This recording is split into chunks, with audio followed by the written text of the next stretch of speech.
Hello students, good morning. आज हम इस वीडियो में बॉटनी के पेपर थर्ड की फोर्थ यूनिट में mention diversity of flowering plants के बारे में कुछ अध्ययन करेंगे। डाइवर्सिटी से तात्पर्य विभिन्नताओं से है कि किस प्रकार से एंजियोस्पर्मिक प्लांट्स में आकारिकी में विभिन्नताएं या वेरिएशंस देखने को मिलते हैं। इसकी सहायता से हम एंजियोस्पर्म की मॉर्फोलॉजी को समझ सकेंगे और जो मॉर्फोलॉजी पाई जाती है वो पादप की पहचान तथा वर्गीकरण मुख्य रूप से उसकी बाह्य आकृति के आधार पर उसका वर्गीकरण किया जाता है। अतः पादप से संबंधित इसके विभिन्न भागों की शब्दावली का ज्ञान भी बहुत आवश्यक होता है। पादपों की संरचनाओं का वर्णन फाइटोग्राफी कहलाता है। इसके तहत संपूर्ण पादप का वर्णन तथा इस पादप को निर्मित करने वाले संगठक या कंपोनेंट का अध्ययन किया जाता है। संपूर्ण पादप को प्रमुख रूप से हम दो संगठनों में विभाजित कर सकते हैं।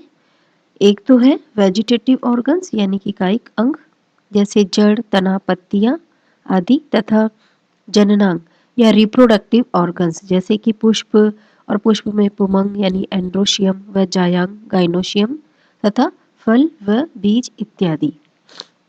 तो सबसे पहले हम आज इस वीडियो में एंजियोस्पर्मिक प्लांट्स की रूट्स यानी मूल या जड़ के बारे में कुछ जानकारी देखेंगे। मूल या जड़ जो है पौधों की जड़ों से आप भली भांति परिचित होंगे कि किस प्रकार से किसी पौधों के लिए जड़ बहुत ही आवश्यक है। यह पौधों के सपोर्ट व स्थायित्व के लिए आवश्यक है। जब पौधों के बीज का अंकुरण होता है तब बीज से दो अंकुरण स्फुटित होते हैं, रेडिकल यानी मूलांकुर व प्ल्यूमुल या प्रांकुर। प्ल्यूमुल या प्रांकुर से पौधों का वायवीय भाग बनता है जैसे तना, शाखाएं, फूल व पत्ती इत्यादि तथा मूलांकुर से जड़ों का निर्माण होता है। अगर हम प्राइमरी फंक्शन देखें जड़ों का तो सबसे पहले तो ये कि पौधों के स्थायित्व के लिए, सपोर्ट के लिए या एंकरेज करता है प्लांट्स को मिट्टी में। दूसरा है ये जो जल और विभिन्न प्रकार के मिनरल्स यानी खनिज लवण है उनका अवशोषण करता है, जल और सॉल्यूट्स का अवशोषण करता है और जो भोज्य पदार्थ है उनका समाहित करके रहता है, स्टोरेज है ताकि वो पौधों को प्रदान कर सके। पौधों को जो जड़ पानी है, मिनरल्स है वो जड़ों से ही मिलता है और इसकी सहायता से ही पत्तियां भोजन का निर्माण करती है। तो जड़ बहुत आवश्यक है पौधों के लिए और हम देखते हैं कि इसकी जो प्रारूपिक संरचना होती है अंडरग्राउंड रहता है। जड़ जो है ज़्यादातर पौधों में अंदर जमीन में या मिट्टी में धसी रहती है, तो उसका हम जब स्ट्रक्चर देखते हैं तो इसकी प्रारूपिक संरचना में एक प्राइमरी रूट होती है जो कि मूलांकुर से निकलती है। प्रारूपिक रूप से जो अन्य शाखाएं निकलती है उसको लेटरल रूट या पार्श्व शाखाएं कहते हैं। इसके रूट हेयर्स आप डायग्राम में देख सकते हैं कि कुछ हेयर निकले हुए रहते हैं, उनको रूट हेयर कहते हैं। रूट टिप यानी कि अग्रभाग, जड़ का अग्रभाग रूट टिप कहलाता है। रूट टिप के आगे एक रूट कैप या मूल गोपक, जिस तरीके से कैप सर पे अपन कैप पहनते हैं उसी तरीके से रूट की टिप के ऊपर भी एक मेरिस्टेमेटिक जोन होता है जिसको कि रूट कैप या रूट टिप कहा जाता है। तो ये तो इसकी साधारण एक प्रारूपिक संरचना है। अब हम देखते हैं कि मेजर काइंड्स क्या हैं। रूट सिस्टम जो है उसके मुख्य रूप से कितने प्रकार होते हैं। मुख्य रूप से जो जड़ है वो दो प्रकार की होती है, एक तो टैप रूट यानी मूसलामूल और दूसरी है फाइब्रस रूट। फाइब्रस रूट यानी कि तंतुमय मूल तंत्र, तंतुमय तंत्र। तो ये क्या होती है, मूसलामूल क्या होती है, वह मूल तंत्र जो जमीन में बहुत गहरे तक जाता है मूसलामूल कहलाता है। इसके शीर्ष पर मूल गोपक यानी रूट कैप पाई जाती है। इस मूल तंत्र की अनेक शाखाएं होती है प्रत्येक के शीर्ष पर भी मूल गोप उपस्थित होता है। मूलांकुर से बनने वाली प्रथम जड़ को प्राथमिक व शेष शाखाओं को द्वितीयक मूल कहते हैं, जैसे कि सरसों, ब्रासिका कंपास्ट्रिस, ये जितने भी उनमें टैप रूट सिस्टम पाया जाता है। फिर दूसरी है फाइब्रस रूट सिस्टम।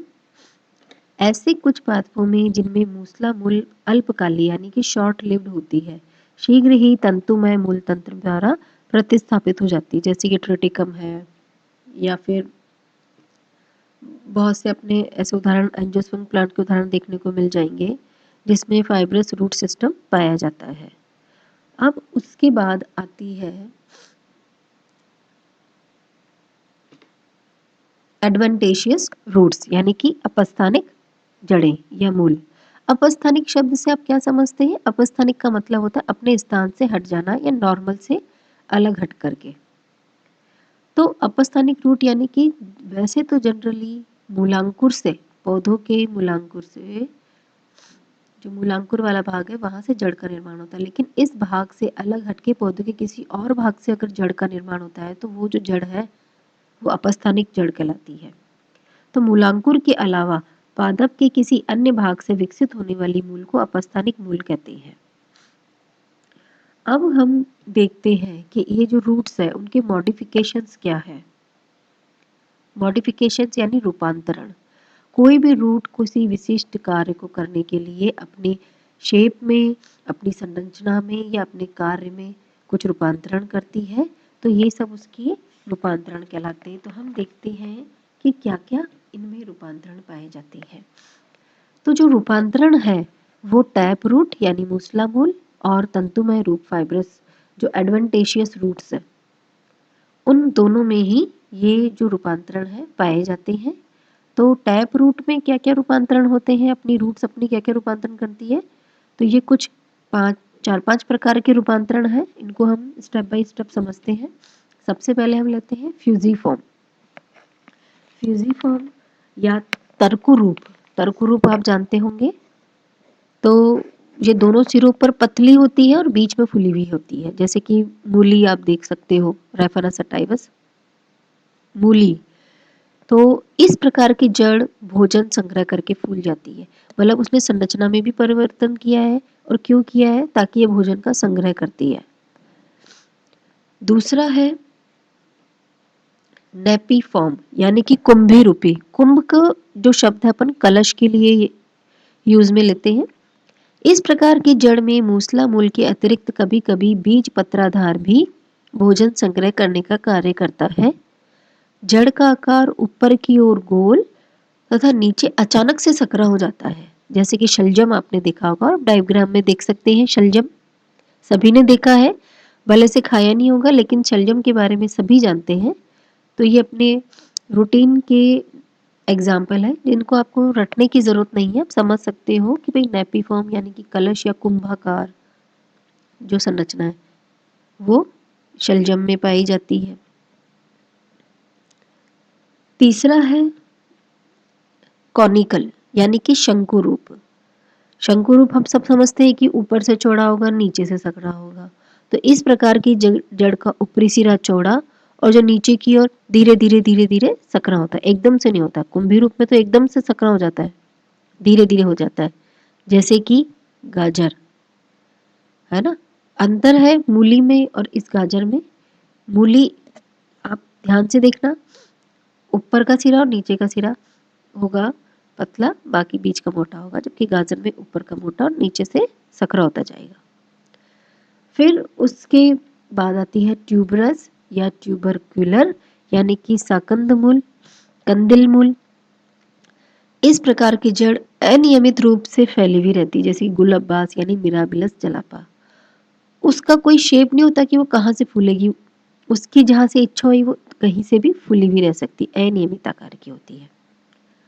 अब हम एक और इसका उदाहरण है न्यूमेटोफोर्स। आपने सभी ने आपके अलावा देखा होगा, पिछली कक्षाओं में पढ़ा होगा कि न्यूमेटोफोर्स जो है श्वसन रूट्स रहती है स्पेशल रेस्पिरेशन के लिए।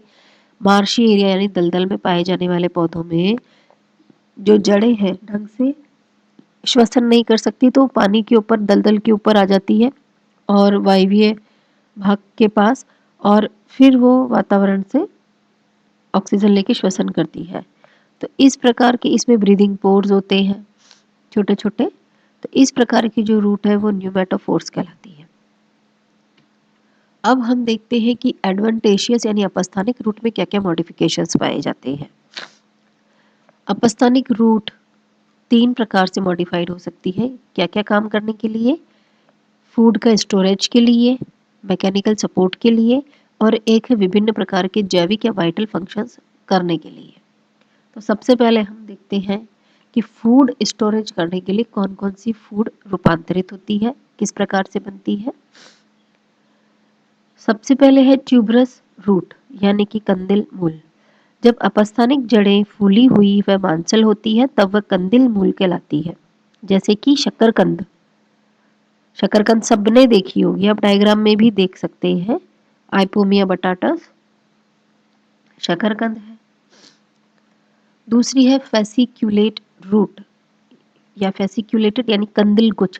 उसके अंदर कुछ ही नहीं है, बस ये है कि जब अपस्थानिक जड़ें, बहुत सी अपस्थानिक जड़ें गुच्छों में पाई जाती है, तो प्रत्येक भोजन संग्रह करके फूल जाती है, तो वह कंदिल गुच्छ कहलाती है। जैसे कि डहेलिया, डहेलिया आपने बहुत कम ही देखा होगा, तो डहेलिया है। तीसरी है नोड्यूलेटेड, नोड्यूलेटेड यानी ग्रंथिल नोड्यूलोज। इस प्रकार की जड़ में भोजन संग्रह जड़ के अंतिम सिरे पर होता है, जिससे वो फूली हुई दिखाई देती है। जैसे कि आमा हल्दी, आमा हल्दी इसका उदाहरण है। और या फिर लेग्यूमिनस, लेग्यूमिनेसी फैमिली है, उसके भी कई प्लांट्स इसी प्रकार के होते हैं जिनकी जड़ें नोड्यूलस या ग्रंथिल रूट्स बनाती है। दूसरा है नेक्स्ट मोनिलीफॉर्म या बीडेड रूट। नाम से ही मालूम है, मोनिलीफॉर्म जो शब्द है मालाकार, मालाओं की आकृति को कहा जाता है। बीडेड यानी माला, मोती, मोती के रूप में। इस प्रकार की जड़ एक निश्चित क्रम में माला के दानों के रूप में गोलाकार रूप में फूली हुई रहती है। जैसे कि वाइटिस, वाइटिस है इसका उदाहरण सबसे बढ़िया। या बहुत घासें भी हैं कुछ प्रकार की, उनकी जड़ें भी इसी प्रकार की रहती हैं। नेक्स्ट है एन्यूलेटेड या वलयित, वलय। इस प्रकार की जड़ में एक निश्चित क्रम में जड़ें फूली हुई होती है, वह वलय का आभास देती है। वलय यानी रिंग, रिंग के नुमा। फाइकोरोशिया और आइपिकेकु कुना। तो ये जो जड़ें हैं वो एन्यूलेटेड या वलयाकार आकृति में मुड़ी रहती है।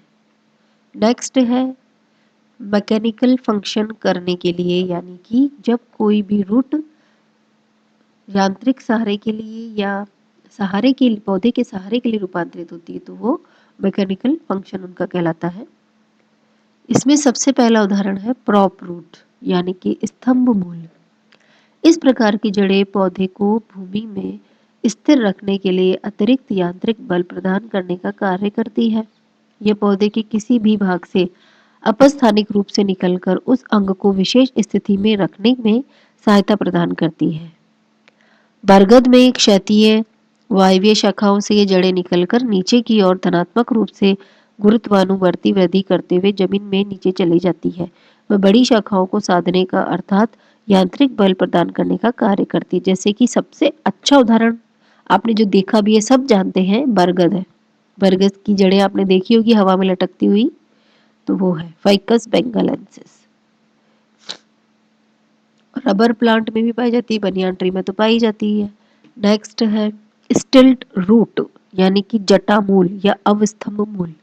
इस प्रकार की जड़ें पौधे के आधारीय पर्व संधियों से निकलती है और धनात्मक रूप से गुरुत्वानुवर्ती हो जाती है। वह जमीन में जाकर पौधे को साधने का कार्य करती है, जैसे केवड़ा, गन्ना, सैकरम।